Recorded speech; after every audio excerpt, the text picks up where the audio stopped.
My name is Elena, and at 58 years old, I thought I knew what betrayal looked like.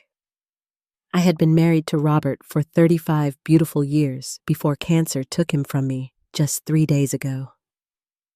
We buried him yesterday in a simple ceremony surrounded by neighbors who had become our chosen family. But as I sat in that car, with my only son Marcus driving toward what I believed was just another errand after the funeral, I had no idea that the person I trusted most in this world was about to shatter my heart completely. The empty road ahead would teach me that sometimes the cruelest wounds come from those we love most. Before I share what happened on that remote road, I'd love to know where you're watching from today. Please hit that like button if you've ever felt betrayed by someone you trusted, and don't forget to subscribe, because this story will show you that even in our darkest moments, we have more strength than we realize. Now let me take you back to the beginning, because understanding how much I loved my son will help you grasp just how devastating his actions truly were. Robert and I met when I was 23, fresh out of college, with dreams of becoming an elementary school teacher. He was this rugged carpenter with calloused hands and the gentlest smile I had ever seen. We fell in love over shared coffee breaks when he was renovating the school where I had just started my first teaching position. Our courtship was simple but beautiful. He would leave small wooden carvings on my desk, each one more intricate than the last, and I would pack him lunches with little notes tucked inside. We married after 2 years of dating, and I thought our lives would unfold exactly as planned. Robert started his own construction business, working 16-hour days to build something lasting for our future family. I continued teaching, loving every moment with those bright young minds. We bought a modest 2-bedroom house on Maple Street with a large backyard where Robert built me raised garden beds and a workshop for himself. But month after month, year after year, children never came. We tried everything. Doctor visits became routine, and hope became a fragile thing we handled carefully between us. I watched my students grow and graduate while my own arms remained empty. Robert never once made me feel inadequate, never suggested it might be my fault, even when the doctors couldn't find any medical reason for our struggles. Then, after 8 long years of hoping and praying, Marcus arrived like a miracle. I was 31, and Robert was 34, when our son finally came into this world. That tiny, perfect baby became the center of our universe. I took a leave of absence from teaching, then extended it indefinitely. Robert's business was thriving by then, and we could afford for me to stay home. I threw myself into motherhood with the intensity of someone who had waited so long for the privilege. Looking back now, I realize I may have loved Marcus too much. Every scraped knee got extra attention. Every disappointment required elaborate comfort. When he wanted expensive sneakers, Robert worked overtime to afford them. When Marcus decided he needed a car for his 16th birthday, we took out a loan. Private school tuition, college expenses, graduate school costs. We never said no. I see now that we created a young man who expected the world to revolve around his needs. Robert's construction company grew steadily over the years. He employed 12 men and took on projects throughout our county. His reputation for quality work and honest dealing made him the contractor everyone wanted. By the time Marcus was in college, we had paid off our house and built a comfortable savings account. Not wealthy by any means, but secure enough that I never worried about money. Our neighbor, Mrs. Patterson, became like family to us. She had moved in next door when Marcus was 10, a widow herself who understood the rhythms of a close-knit household. She would bring over fresh bread and stay for coffee, listening to my worries about Marcus's teenage years with patience and wisdom. When Marcus left for college, then graduate school, then moved across the state for his first job, Mrs. Patterson filled some of the quiet spaces in our home. Marcus visited perhaps 4 times a year, usually around holidays, or when he needed something. He never seemed interested in Robert's work stories or my garden updates. Phone calls were brief and centered around his own concerns. I told myself this was normal, that young people naturally focused on building their own lives. I made excuses for his self-absorption because he was my miracle child, and I couldn't bear to see him as anything less than perfect. 2 years ago, Robert started complaining about persistent fatigue. Initially, we blamed it on age and the physical demands of his work. But when he began losing weight and developing strange aches that wouldn't improve with rest, I insisted he see Dr. Morrison. The tests that followed brought news that changed everything. Pancreatic cancer, aggressive and already advanced. Dr. Morrison gave us a timeline that made my knees buckle right there in his office. I called Marcus immediately. He seemed shocked, asked appropriate questions, promised to visit soon. But soon stretched into 3 weeks, and when he finally arrived, he spent more time on his phone than talking with his dying father. Robert noticed, but never complained. He had always been protective of my feelings toward Marcus, even when those feelings blinded me to obvious truths. The weeks following Robert's diagnosis passed in a blur of medical appointments, treatment options, and difficult conversations. I quit the part-time administrative job I had taken at the local library and devoted myself entirely to caring for my husband. Robert insisted we get our affairs in order immediately, and I was grateful for his practical nature during such an emotional time. Our lawyer, James Mitchell, had handled Robert's business contracts for 15 years. James came to our house on a Tuesday afternoon in October, spreading papers across our kitchen table, while Robert explained his wishes with characteristic precision. The house and all savings would go to me, ensuring I could live comfortably for the rest of my life. The construction business would transfer to Marcus, who had always shown interest in the financial aspects, even if he never wanted to swing a hammer himself. I remember feeling surprised when Robert asked James to step into his workshop privately. They spoke for nearly an hour, their voices too low for me to overhear. When they returned, James carried a sealed envelope that Robert placed in our bedroom safe without explanation. I trusted Robert completely and never questioned his private arrangements. Marcus arrived the day after that meeting, having driven down from his job in the state capitol. Over dinner, Robert carefully explained the inheritance plans. I watched Marcus's face closely, looking for gratitude or emotion, but saw only calculation.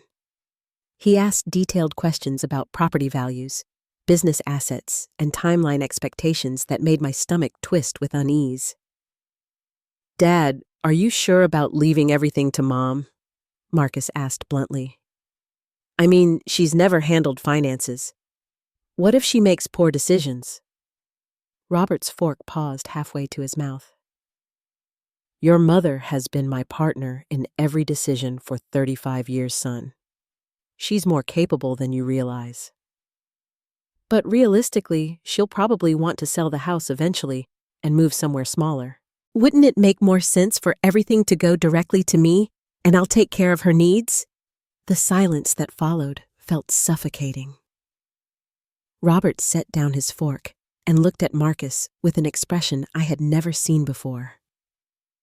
"The arrangements stand as discussed," he said quietly. "Your mother will be well provided for." That night, after Marcus had gone to his old bedroom, Robert held me close and whispered, "Promise me something, Elena.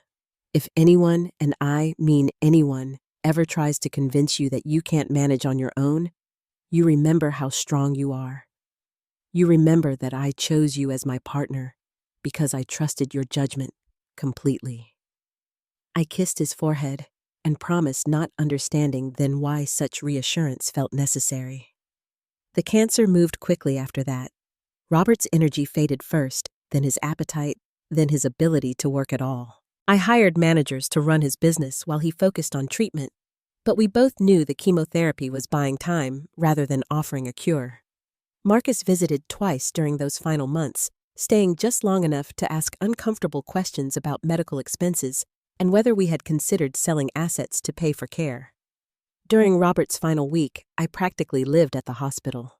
The nurses brought me blankets and coffee, treating me with the gentle kindness reserved for families keeping vigil. Marcus arrived on Thursday when Dr. Morrison called to say the end was near.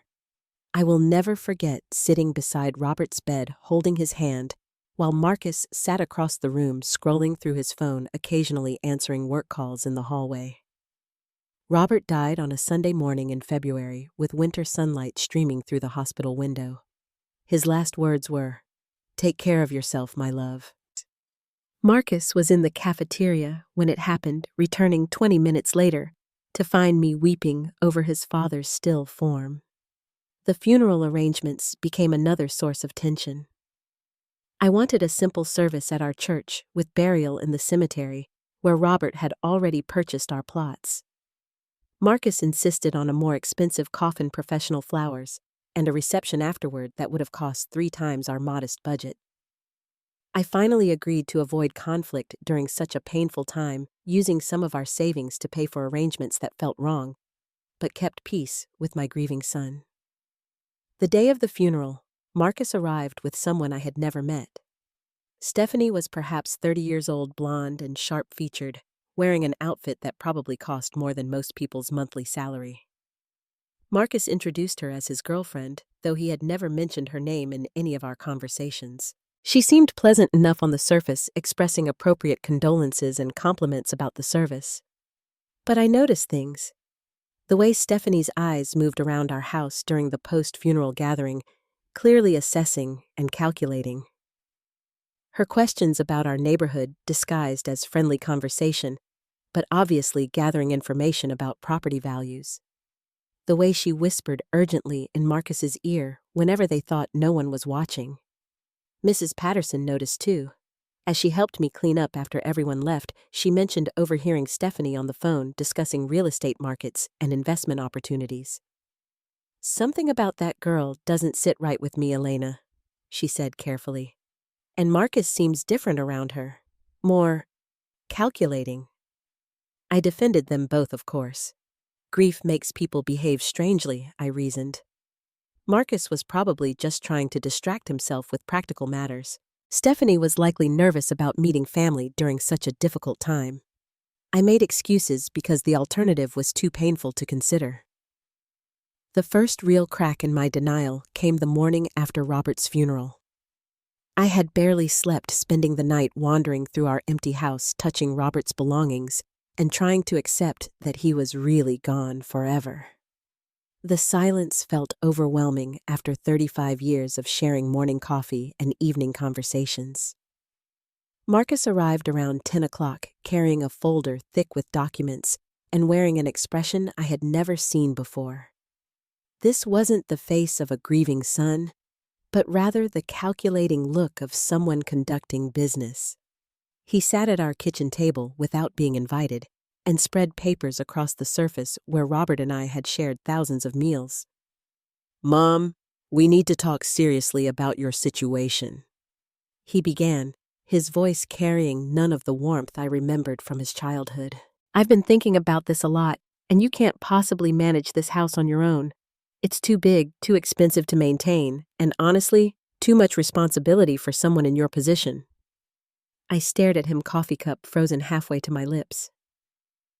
"My position, Marcus, I've been managing this house and caring for your father for the past 2 years.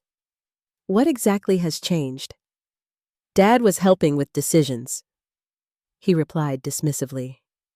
"Without his income from the business, you'll be living on savings and Social Security. That's not sustainable long-term, especially with property taxes, utilities, and maintenance costs for a place this size." The papers he pushed toward me were brochures for senior living communities, some as far as 2 hours away. Bright, cheerful photographs showed elderly people playing cards and attending exercise classes. But all I could see were small apartments and communal dining rooms that looked nothing like home. "I've already scheduled appointments for us to visit 3 different facilities this week," Marcus continued. "The Sunset Manor has an opening in their assisted living section, and Pine Ridge offers independent living apartments that might work temporarily." "Temporarily?" I asked, my voice barely above a whisper. Well, let's be realistic, Mom. You're 58 years old. Your health will decline and you'll need more assistance over time. It makes sense to establish residency somewhere that can accommodate changing needs rather than forcing multiple moves later. I set down my coffee cup with shaking hands. Marcus, your father died yesterday. We buried him yesterday. I'm not making any major life decisions while I'm grieving. His jaw tightened with impatience. Grief doesn't pause bills or property taxes. Every month you wait here costs money that could be better used for your actual care.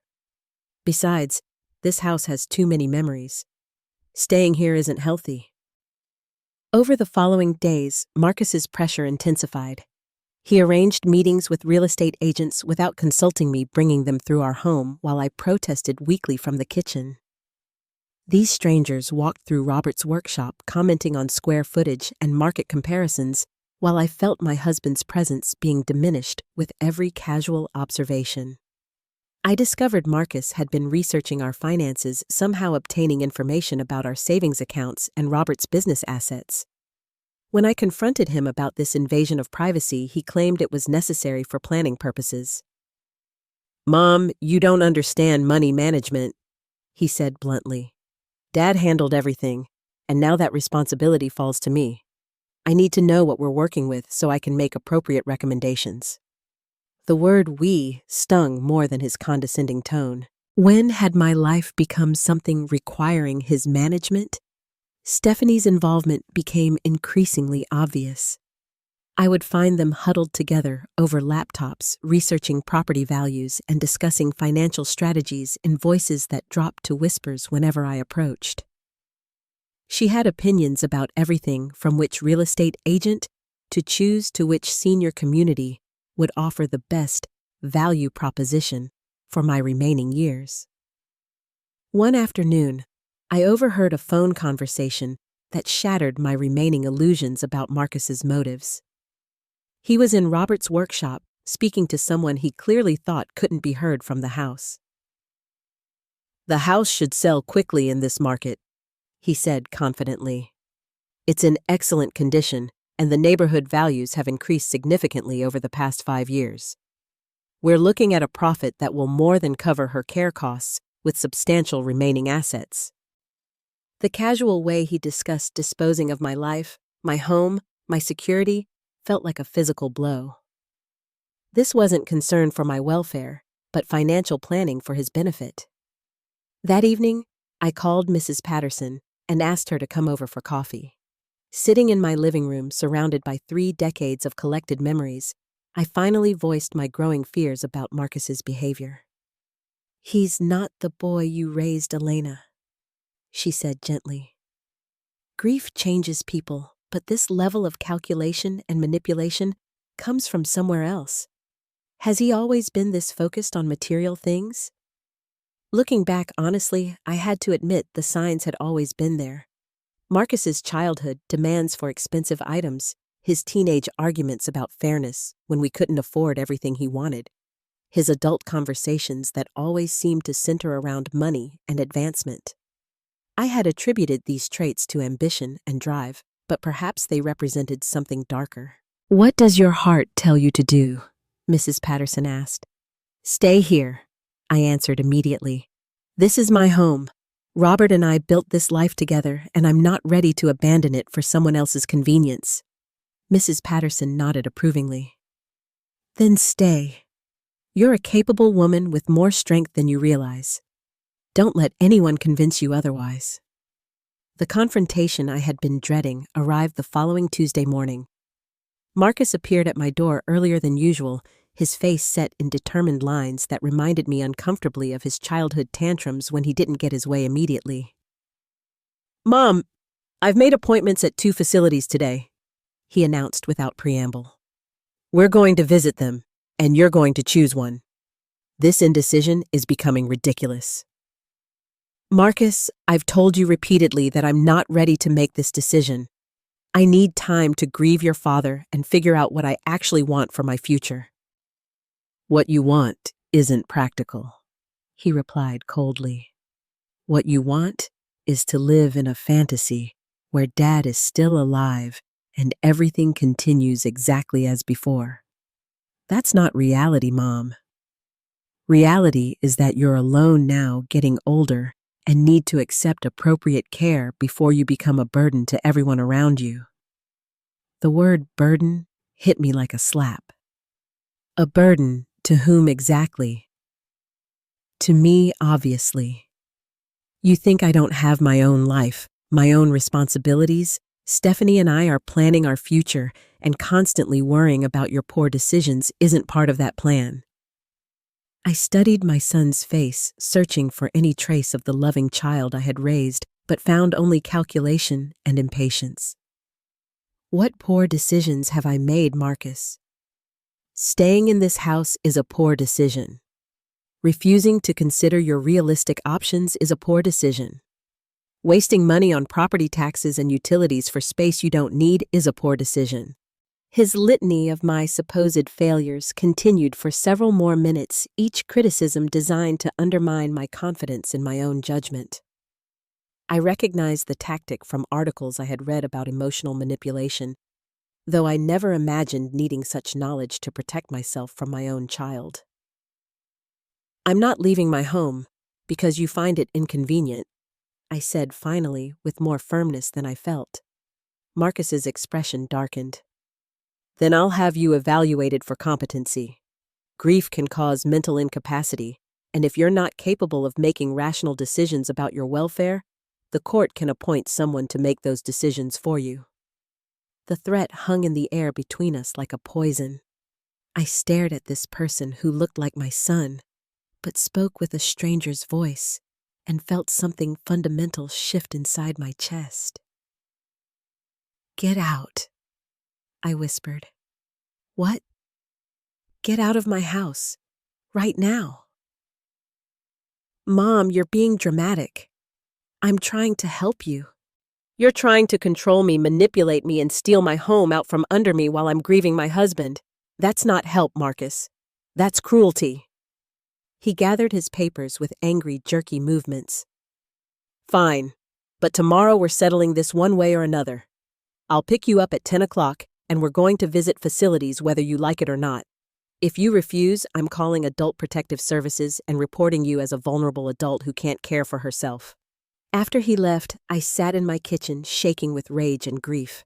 The child I had loved beyond reason, the miracle baby I had waited 8 years to hold, was now threatening me with forced institutionalization to access what he viewed as his inheritance.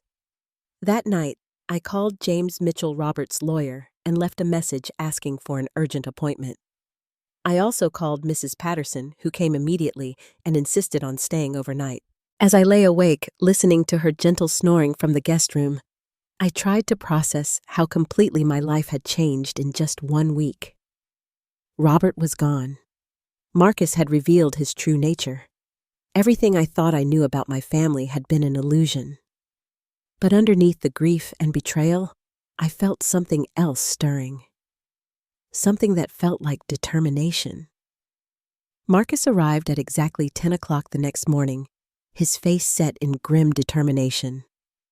I had spent the hours since dawn pacing my kitchen, drinking too much coffee, and rehearsing various ways to refuse his demands. But when he knocked, I found myself opening the door and following him to his car like a woman walking to her own execution. "I'm glad you're being reasonable," he said as we pulled out of my driveway. "The first place we're visiting is only about 20 minutes away. It's called Golden Years, and they have both assisted living and memory care facilities."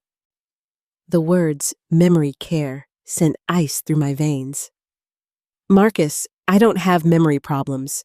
I'm grieving, not senile." "Preventive planning," he replied dismissively. "It's better to establish residency somewhere that offers progressive care options rather than face emergency placement later." We drove in tense silence through neighborhoods I had known for decades past the elementary school, where I had once dreamed of teaching, past the church where Robert and I had been married 35 years ago. Each familiar landmark felt like a goodbye. But instead of turning toward town as expected, Marcus continued straight on the highway leading out of our county. I watched with growing alarm as suburbs gave way to farmland, then forests, then empty stretches of rural road I didn't recognize. "Where exactly are we going?" I asked, my voice tighter than I intended. "I told you. Golden years." "Marcus, we've been driving for over 30 minutes. You said 20 minutes. "It's a little farther than I initially thought." Something in his tone made my stomach clench with foreboding. I had spent 58 years learning to read people's voices, and my son's voice carried undertones that terrified me. "Turn around," I said quietly. "I want to go home." "We're almost there." "Turn around right now, Marcus." Instead of responding, he increased our speed. The landscape outside my window became increasingly desolate. Miles passed without houses, businesses, or any signs of civilization. This wasn't the route to any senior facility I could imagine. "Marcus, where are you taking me?" When he finally spoke, his voice carried a coldness that made me feel like I was sitting next to a complete stranger. "You want to know where we're going, Mom? We're going somewhere you can think clearly about your options without the distraction of familiar surroundings." "What does that mean?" "It means you've been living in a fantasy world where you think you can continue playing house in a place you can't afford, making decisions you're not equipped to make, while I watch my inheritance disappear into your stubborn delusions." The mask had finally dropped completely. This wasn't my grieving son trying to help his bereaved mother. This was a calculating person who viewed me as an obstacle to something he wanted. "Your inheritance," I asked, though I dreaded the answer. "Don't pretend you don't understand. Dad left you everything because he was sentimental, but we both know you can't handle those responsibilities. Within 6 months, you'll have made mistakes that cost thousands of dollars. Within a year, you'll have squandered assets that should have been preserved for someone who actually understands their value." We had been driving for nearly an hour when Marcus finally slowed and turned onto a narrow gravel road that disappeared into thick woods. My heart rate increased with each mile we traveled down that isolated path, past trees so dense they blocked most of the sunlight. "Marcus, this is scaring me. Please turn around and take me home." "We're having this conversation here because you need to understand your situation without distractions," he said, his voice now completely devoid of warmth or familial affection. "You need to accept reality instead of clinging to impossible dreams." The gravel road ended at a small clearing surrounded by towering pines. Marcus stopped the car and turned off the engine. The silence that followed felt ominous, broken only by the sound of wind through branches and my own rapid breathing. "Get out," he said quietly. "What?" "Get out here." I stared at him in complete disbelief. "Marcus, we're in the middle of nowhere." "Get out, Mom." The way he said those words with such casual finality made my blood freeze. This wasn't a request or even a demand. It was a dismissal. "I don't understand what's happening," I whispered. "You don't understand because you've never had to understand anything difficult your entire life," he replied with brutal matter-of-factness. "Dad protected you from every challenge solved, every problem made, every important decision. Well, Dad's gone now, and it's time for you to figure out how to survive on your own merits instead of other people's care." "Marcus, please. I'm your mother." "You're a woman who never learned independence because you were always someone's responsibility. First your parents, then Dad's, and now you expect to be mine. But I have my own life to build, my own future to secure." A second car appeared at the edge of the clearing, and I watched in horror as Stephanie got out and walked toward us. She had been following us, waiting for this moment. "Is she ready to be reasonable?" Stephanie asked Marcus, speaking about me as if I weren't sitting 3 feet away. "We'll find out," Marcus replied. He got out of the car and opened my door. "Come on, Mom. Time to get out." I remained frozen in my seat, unable to process what was happening. The son I had raised, the child I had loved beyond measure, was ordering me out of a car in the middle of isolated woods, with no explanation and no apparent plan for my safety. Marcus, I don't understand what you want from me. I want you to figure out how to take care of yourself instead of expecting everyone else to manage your life. I want you to stop being a burden and start being realistic about your limitations. If you leave me here, how am I supposed to get home? That's your problem to solve. The casual cruelty of his response broke something inside me. I looked into his eyes, searching for any trace of the loving child I remembered, but found only cold calculation. Please don't do this, I whispered.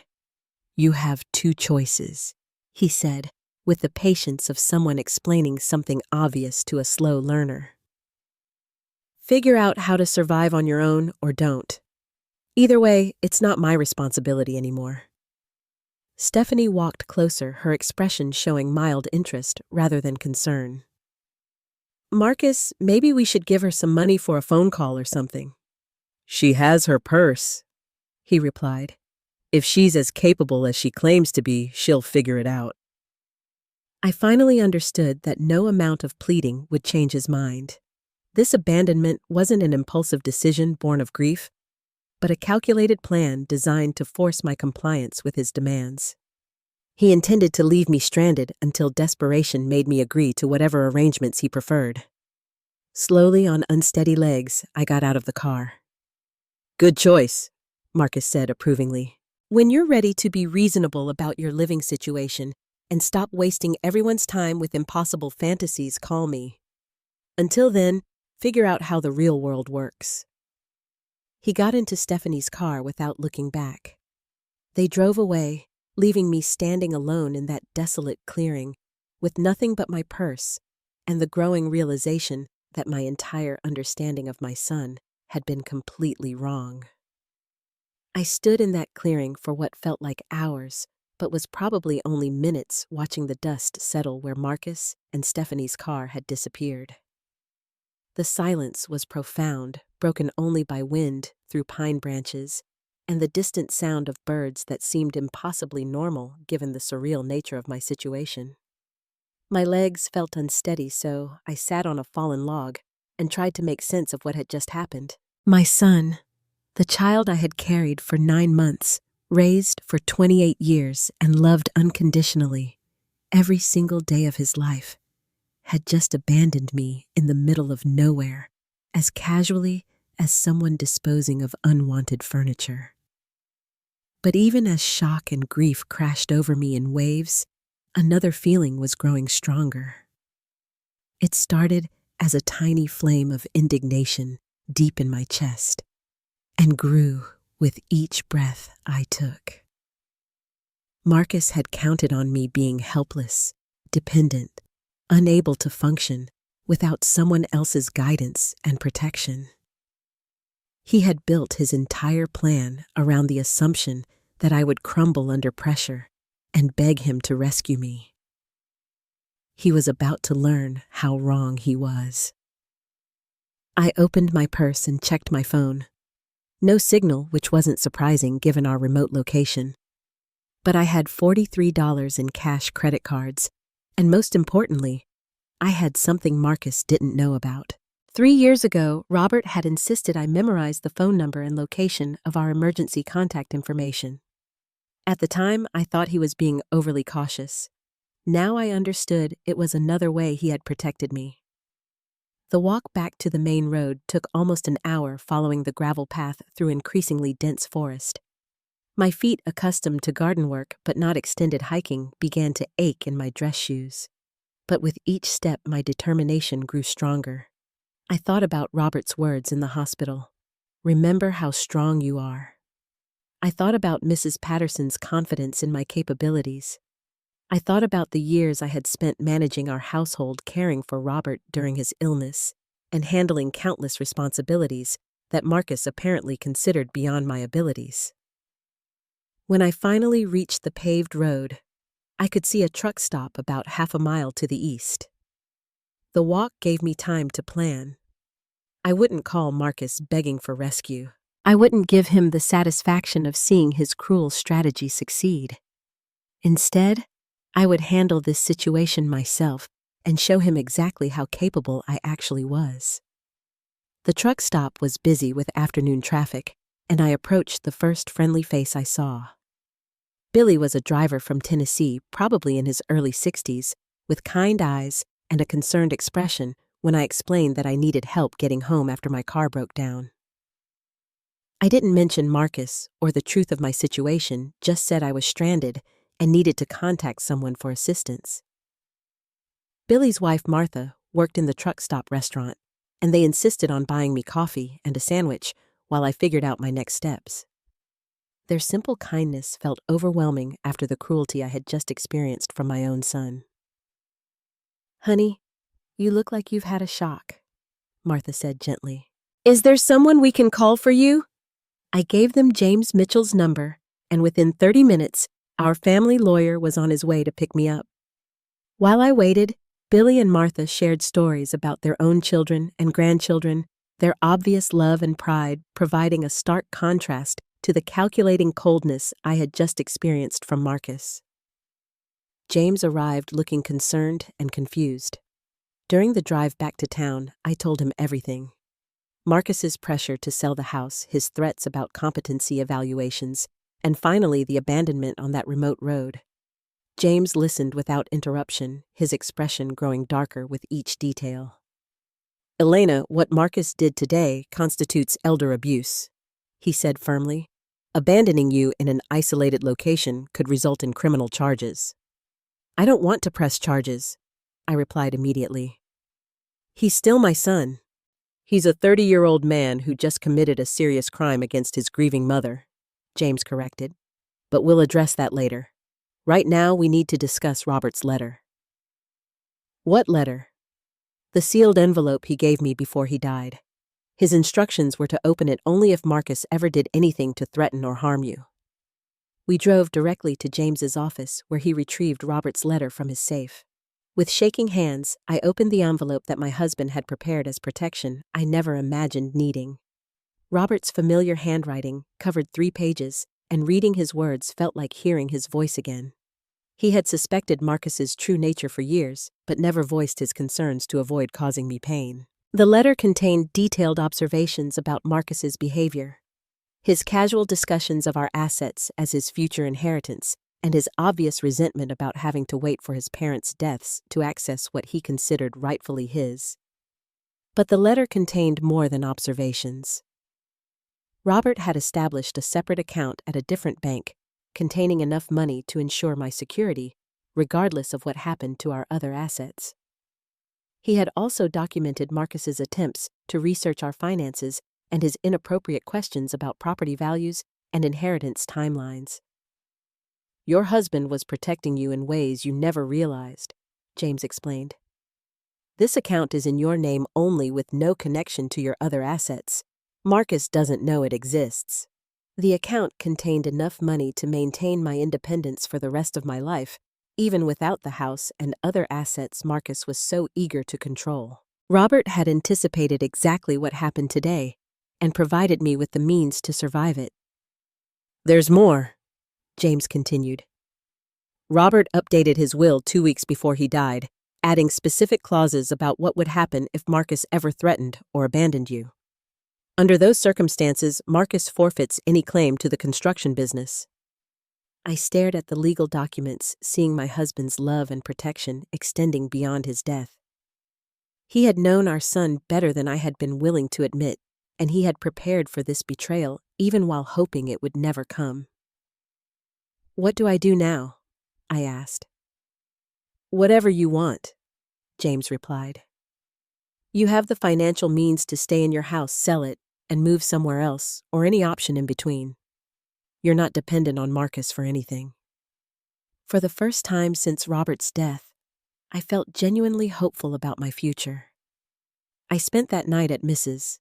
Patterson's house not because I was afraid to be alone, but because I needed time to think without the emotional weight of familiar surroundings. Over tea and homemade cookies, I told her everything that had happened, from Marcus's threats to Robert's protective planning. "I always knew Robert was a smart man," Mrs. Patterson said approvingly. "But I'm not surprised he saw through Marcus when you couldn't. Parents love their children so much they sometimes can't see their faults clearly." "I feel so foolish," I admitted. "The signs were always there." "Love isn't foolish, Elena. Expecting your child to love you back the same way isn't foolish either. What's foolish is Marcus thinking he could manipulate and abandon someone as strong as you." Her confidence in me felt like a lifeline. "I don't feel strong. I feel shattered." "Shattered can be the beginning of rebuilding something better. You get to decide what your life looks like now, without anyone else's expectations or limitations." The next morning, I returned home to find 3 missed calls from Marcus on my answering machine. His first message sounded concerned, almost parental. "Mom, I hope you found your way home safely. Call me when you're ready to discuss reasonable options." The second message, left 2 hours later, carried undertones of impatience. "Mom, this stubborn behavior isn't helping anyone. I'm trying to look out for your best interests." The third message revealed his growing panic. "Mom, if something happened to you out there, it's not my fault. You chose to be difficult instead of accepting help." I didn't call him back. Instead, I called Dr. Morrison and scheduled a complete physical and mental health evaluation. If Marcus wanted to question my competency, I would have professional documentation of my excellent cognitive function and emotional stability. I called the bank and changed all my account passwords. I contacted the credit monitoring service to watch for any attempts to access my financial information. Most importantly, I drove to Robert's construction business and met with Jerry, his longtime partner, who had been managing operations since Robert became too ill to work. Jerry was a good man, honest and hardworking, who had expected to eventually retire and leave the business to Marcus. "Jerry, I need to ask you something honestly," I said. "If Marcus took over this business, what would happen?" Jerry's expression grew uncomfortable. "Elena, I don't want to speak badly of your son. Please, I need to know. Marcus has good ideas about expanding and modernizing, but he doesn't understand the actual work. He's talked about firing half the crew and subcontracting everything to increase profit margins. The men who've worked for Robert for 15 years would lose their jobs so Marcus could make more money. And the quality of work would suffer significantly. Marcus sees construction as a financial investment rather than a craft. He doesn't care about the reputation Robert spent 30 years building." That afternoon, I met with James and restructured Robert's will entirely. The construction business would be sold with proceeds divided among Robert's employees as bonuses and retirement funds. Jerry would receive the largest share, enough to start his own company if he chose. Marcus would receive nothing from the business he had planned to inherit and destroy. 3 days after the abandonment, Marcus finally appeared at my door. His expression showed confusion rather than concern, and he seemed genuinely puzzled by my calm demeanor. "Mom, why haven't you returned my calls? I was worried about you." "Were you?" I asked mildly. "Of course I was. What happened the other day got out of hand. I was trying to help you face reality, but maybe my approach was too direct." I studied his face, looking for any sign of genuine remorse, but saw only calculated manipulation. "Your approach was to abandon me in the middle of nowhere, Marcus. That's not helping. That's cruelty." "I knew you'd figure out how to get home," he said dismissively. "You're more capable than you pretend to be. I was just trying to prove that to you." "By terrifying me and leaving me stranded. By showing you that you could handle a difficult situation without falling apart." The casual way he reframed his abandonment as some kind of life lesson made my stomach turn. But I kept my voice level and my expression neutral. "Well, you succeeded. I did handle the situation." "Good. So now we can discuss your housing options without all the drama." Actually, Marcus, I've already made my housing decision. I'm staying in my home. His face darkened. Mom, we've been through this. You can't afford to maintain this place on your own. Actually, I can. Your father left me very well provided for. The savings account won't last forever, especially with property taxes and maintenance costs. I'm not talking about the savings account. For the first time, Marcus looked genuinely confused rather than impatient. What are you talking about? Your father established additional financial security that you don't know about. I'm not dependent on you for anything, Marcus. I don't need your permission to live in my own home, and I don't need your approval for my decisions. I watched realization dawn on his face, followed quickly by anger. What additional security? I researched all your accounts. You researched the accounts you knew about. That's impossible. Dad would have told me about any significant assets. Why would he tell you about money that was none of your business? Marcus's carefully constructed plan was crumbling, and his reaction revealed the true nature of his concern for my welfare. This had never been about my well-being or safety. This had been about accessing assets he considered his inheritance. You can't just make unilateral decisions about property that should rightfully pass to the next generation, he said, his voice rising with frustration. I can make any decisions I want about my property, Marcus. It belongs to me. For now, he replied coldly. But when you die, everything should go to your son, not be wasted on an old woman's stubborn fantasies. And there it was, the truth finally spoken aloud.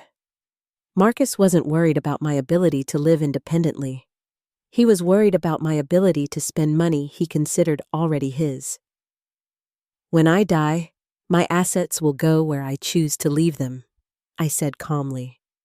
And after your behavior this week, that destination definitely won't be you. The months following that conversation brought changes I never could have imagined. I enrolled in a grief counseling group at our community center. Not because I couldn't handle Robert's death alone, but because I wanted to process my feelings with people who understood loss. The group included 6 other widows and widowers, all navigating the challenge of rebuilding their identities after losing their life partners. Through the group, I met Helen, whose husband had died the previous year, leaving her with similar financial security and family complications. Her adult daughter lived across the country and rarely called except when she needed money for various crises.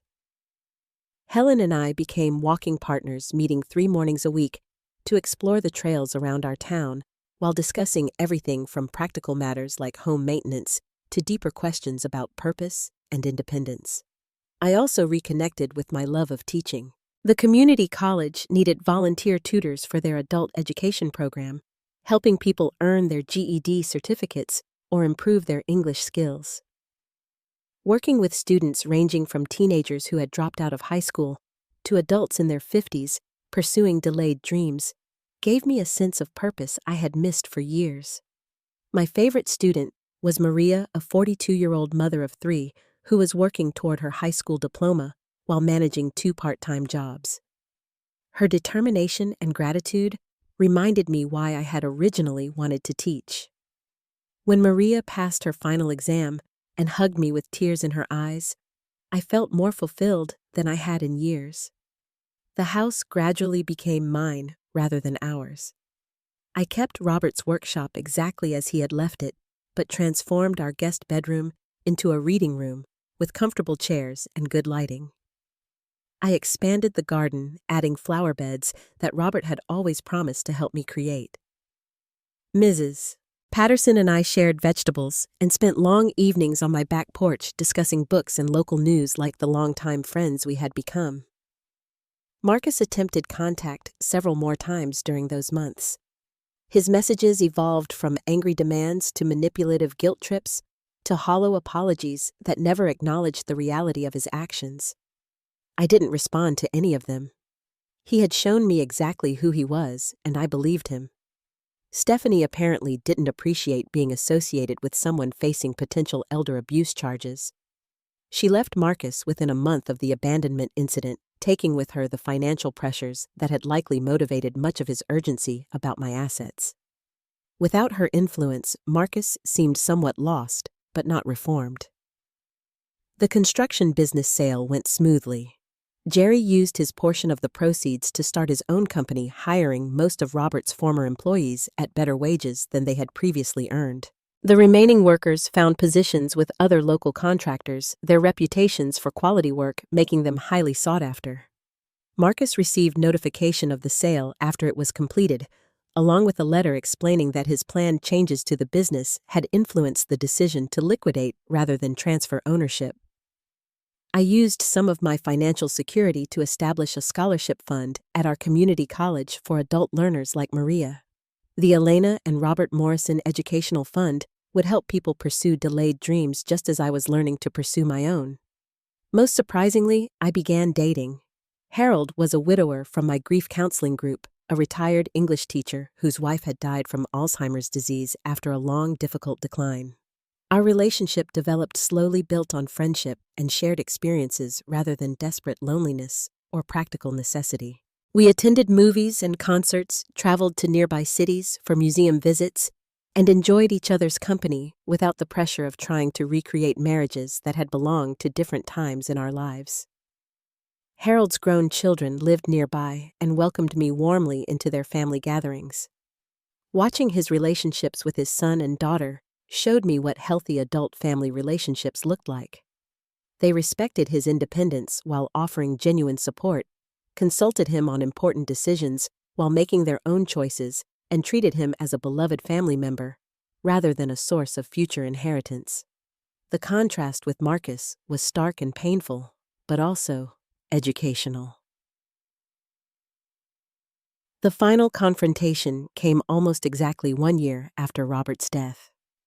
Marcus appeared at my door on a February afternoon, looking older and more desperate than I remembered. He had lost weight, and his clothes carried the rumpled appearance of someone not taking proper care of himself. "Mom, I need to talk to you about something important," he said, his voice carrying none of the arrogant confidence I remembered from our previous encounters. I invited him in, curious about what had brought him back after months of silence.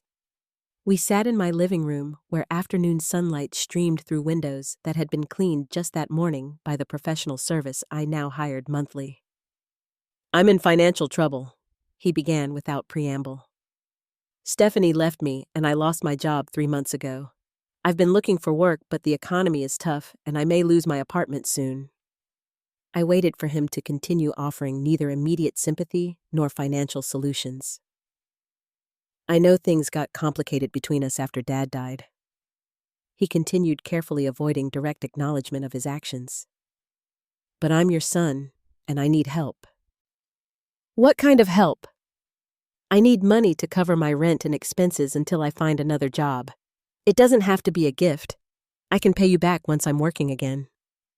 I studied his face, looking for signs of genuine remorse or recognition of how his behavior had damaged our relationship. Instead, I saw the same expectation that had characterized his approach to money throughout his adult life. He needed something so naturally I should provide it. "Marcus, do you remember what happened the day after your father's funeral?" His expression grew uncomfortable. "Mom, I was grieving. We both said and did things we regret. I didn't abandon you on a remote road and drive away. I was trying to help you see that you were stronger than you thought." Even now, facing financial desperation, he couldn't acknowledge the cruelty of his actions or offer a genuine apology. He was still reframing his abandonment as some kind of misguided assistance. "Marcus, I am strong. Yes, I am. Stronger than I ever realized. Strong enough to rebuild my life without your approval. Strong enough to make my own decisions about my future, and strong enough to recognize when someone is trying to manipulate me. I'm not trying to manipulate you. I'm asking for help from my mother." You're asking for money from someone you tried to control and manipulate when you thought I was vulnerable. His composure finally cracked. Fine, I made mistakes. I was upset about Dad dying, and I handled things poorly. But I'm still your son. Doesn't that mean anything? Being my son means you were born to me and raised by me, I replied calmly.